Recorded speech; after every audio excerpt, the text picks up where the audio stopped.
So I just have a few minutes, but I want you to bear with me because we have some important things to cover. But first, I want you to give for all these wonderful things that are happening, that we've gone from people saying there's nothing going on in Biscayne Bay, which wasn't exactly true, but people saying that, to look at all these accomplishments that have been our concrete things. So let's all give ourselves and everybody on the listening audience a big hand of applause.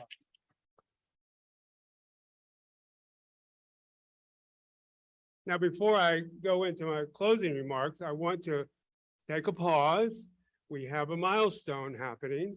An era is coming to an end, and we deserve this person a note of thanks. In 2 days, our Durham director will conclude 32 years of incredible public service. In 2 days, he will have some much deserved time with his wonderful wife, Nicole, to travel and do some other things. And then we hope to bring him back and likely manage to bring me back in. So we want to thank you, Lee. I had the privilege of serving with him on the Watershed Board, on the Biscayne Bay Task Force, and you're a consummate professional. I know that there were times when you stood between your staff and slings and arrows coming from those who didn't appreciate the importance of your work. Your work is complicated. It's incredibly needed. And I just want everybody, would you please stand up? And I want to give Lee a round of applause.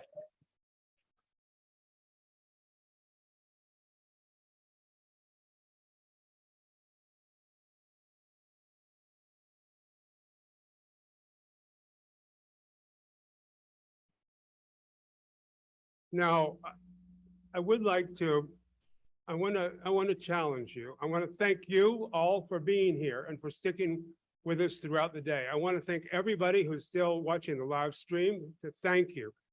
As Mayor Galber said, this is the choir, okay? There's a lot of the same people in the room. Sadly, I don't know all of you, but this is a chance for us to get to know each other better, and it's been a good day for that. But I want us to make some commitments and to think about some things. Now, there are two things we need, 2 points I want you to remember. 2 things I want you to remember: urgency and patience.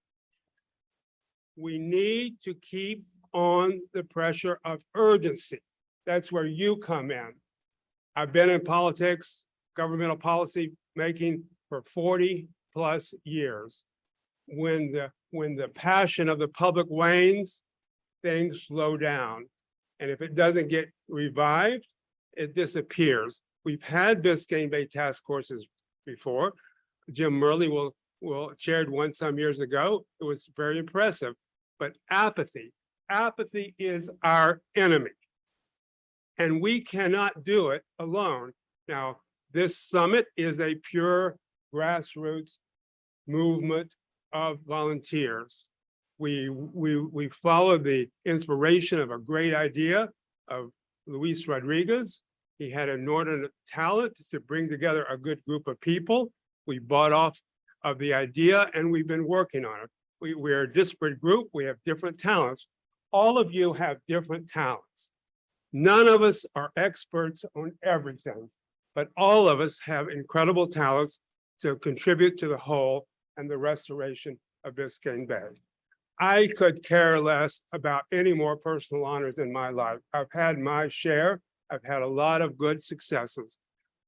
Only success that I want to see while I still have time on this planet is to see a fully recovered, restored, sustainable Biscayne Bay.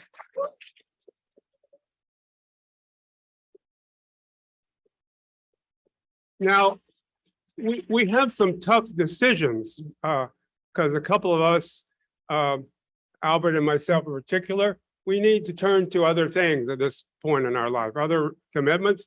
I've got to finish a book, I've got to tour the world, and I've got to pay attention to what's happening with the Bay. So we will be reaching out to those of you who might want to join us on our steering committee. We're looking for talent. We're looking for dedicated people. We're looking for individuals who will help us stay engaged. But ultimately, it will take all of us. It will take all of us watching the live stream. It'll take all of us in the room, and it'll take many, many more. It's not going to take a village. It's going to take a city. It's going to take a county. It's going to take a region. So I want to ask you this question. Are you committed to a healthy Bay? Can I hear a little more enthusiasm? Are you committed to a healthy Bay?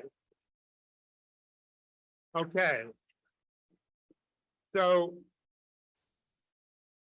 are you committed to using your disparate strengths on social media to help educate the general public? Yes. We need the general public. Dave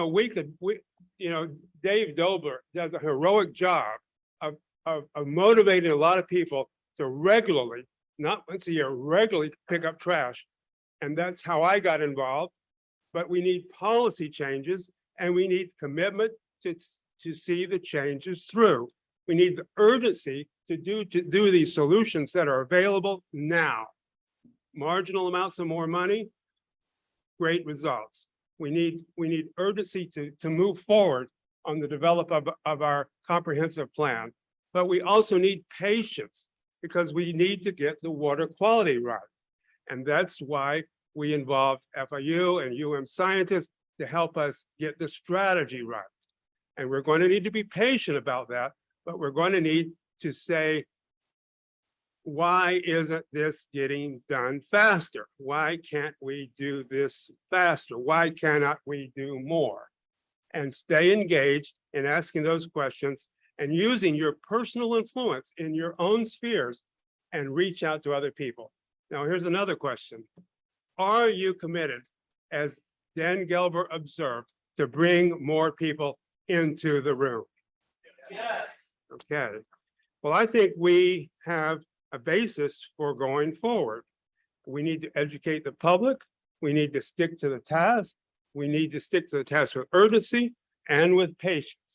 And I think if we do all that, if we stay involved, if we volunteer for the various organizations that need volunteers, how many of you will you stand up or are looking for volunteers?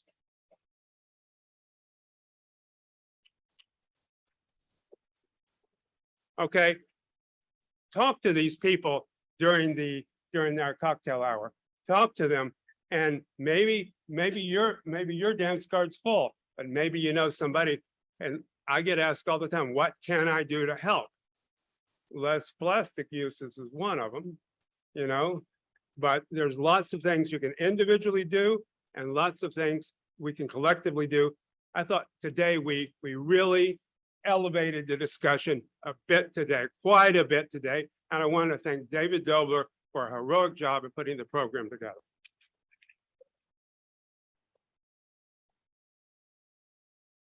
I want to thank Camilla Sharp, because she's our logistics genius. She helped organize a lot of these things, helped organize the day and the reception, which is about to happen. So we want to thank Camilla for being our chair. Now, I cannot possibly thank everybody, because we've got a room full of leaders. And thank you for your leadership in your individual area. Thank you for what you're doing. And let's keep at it. Let's keep together, and let's just do it. Thank you very much.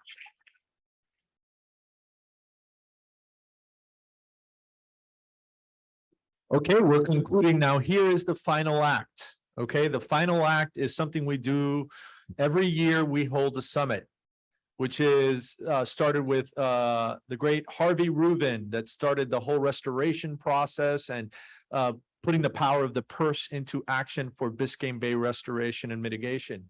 Harvey is we named the award after him, called the Harvey. We gave him the inaugural award. The second award was given to Daniela Levine-Cava when she was a commissioner. The third award was given to Kathy Rundle, for our state attorney, for putting forward the grand jury, which was really critical of raising the stakes at a federal level. Now, here we are. what are we going to give to the Harvey Award winner? We thought about it. We given our piece, which is sits on a desk. It does not activate. It does not do anything.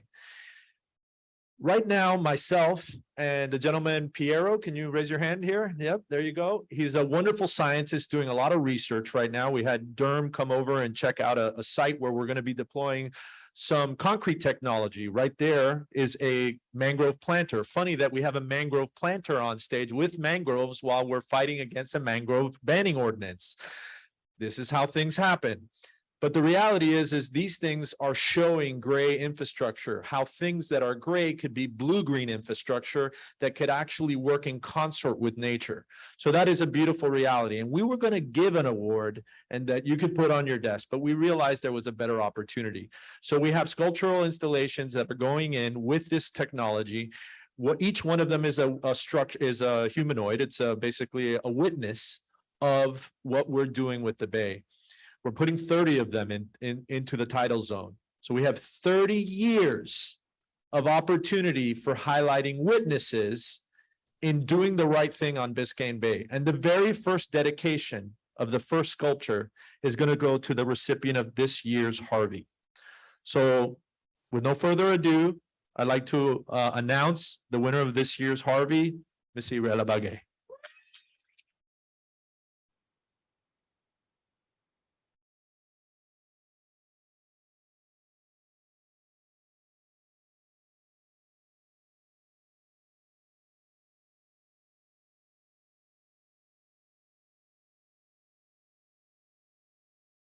No. I have to look back on that thing. I told them I didn't want this. It should have gone to Lee Hefty, honestly. Besides, I can't lift that thing. I don't know where we're gonna put it. Thank you to everyone because I don't even know where to start, but I'll start with Harvey Rubin, who's been a longtime mentor, who I've called him crying. I've called him telling him, why did I volunteer to do this? Is it worth it? Like, he kept me going. Have to thank so many people because Biscayne Bay just became part of my life. Since I sat on the governing board of the South Florida Water Management District. Thank you, Jeb Bush, for that punishment, sort of. But I did come away loving our county and loving our bay. And we've been fighting ever since, all of us together. Again, it's like Steve, I don't need another award. I don't need another accolade. I just want to get things done. Someone that, hasn't been mentioned. Obviously I thank my mayor because she gave me this opportunity, even though it was just like, really, I don't want to go back to government. But she made me an offer I couldn't refuse. It was like, the environment's number one. It's one of my 4 E's. Let's do it. Okay. But also someone that we never mentioned, but we couldn't have done the task force without her. We couldn't have moved a lot of those recommendations in the task force report without her. And that's Commissioner Rebecca Sosa. She's leaving us, one of the many that are leaving. I know, but you know what? I have to dedicate part of this award to her because I wouldn't have been able to do it without her. And sometimes you need both sides to make a whole. And as long as Biscayne Bay and our environment are green, we're good.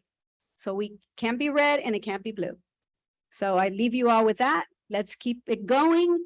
Thank you so much. Can we just put that on the side of the Miami River, like where the Jose Marti project is going? Let's go. Let's do that.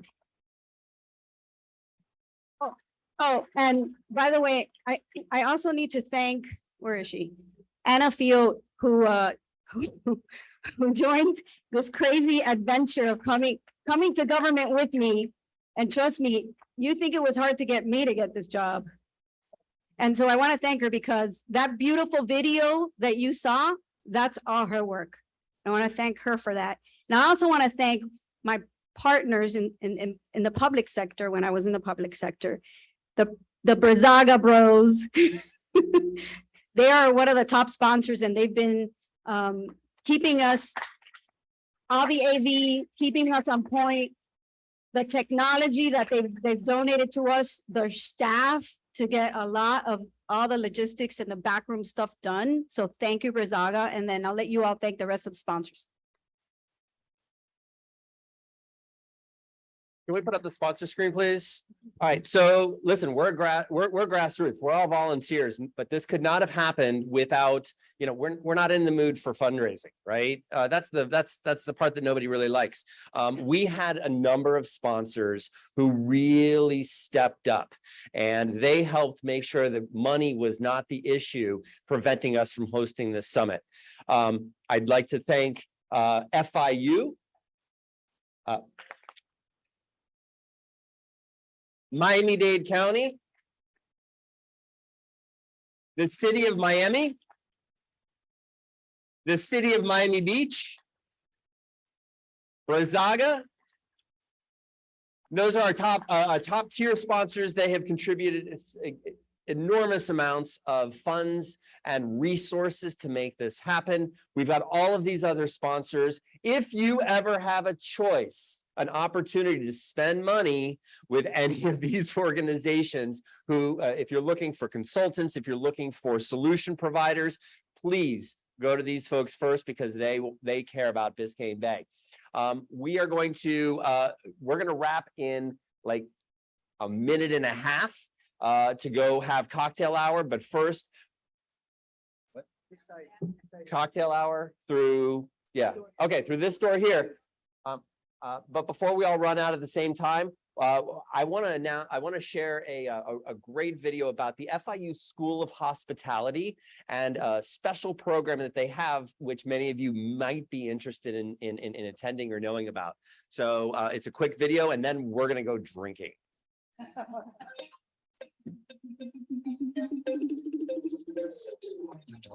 When we first started discussing the Bachelor of Arts in Global Sustainable Tourism, we looked at Florida's #1 industry, hospitality and tourism. More specifically, the tourism dollars that are generated by that industry. Tourism could be a tool for conservation. In fact, in the long term, conservation, preservation of resources, and economics go together. And that's what we're trying to do, and will do here in the state of Florida. By focusing on protecting our environment and natural resources, we're thereby protecting the tourism dollars to the state of Florida. The Bachelor of Arts in Global Sustainable Tourism is very unique. There are only 6 or 7 programs of this nature in the entire country.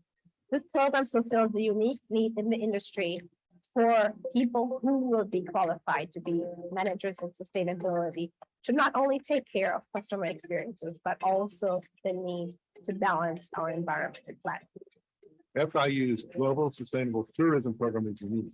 It combines a hospitality management school with the Department of Earth and Environment. The students have both aspects that are necessary, really, to understand things how to deal with them in the changing environment. Our focus is to prepare the next generation of hospitality and tourism managers with a specific skill set in sustainability efforts. In doing so, they'll have a better understanding of the impact of tourism on our environment. This degree was created to give students the skills to not only be experts in hospitality and tourism, but to also have the scientific background to be able to recognize and mitigate environmental and sociocultural issues. Our students in this program will be able to learn about sustainability, environmental sciences, and the business of hospitality and tourism, and be able to apply in any industry. Courses in this program will not only be taught by tourism and hospitality professors, but also by professors with a specialty in earth and environmental sciences. Our students will be uniquely prepared to field jobs in the cruise line industry, hotel industry, the airline industry, convention and visitor bureau, meetings and plannings, tour operators, and so on. This degree is important because it enables us to safeguard our natural and cultural resources that help us attract tourism in the first place. Without these quality resources, we have no tourism product to offer. The need for this degree is in preserving what actually makes us unique and special to ensure the future of this industry.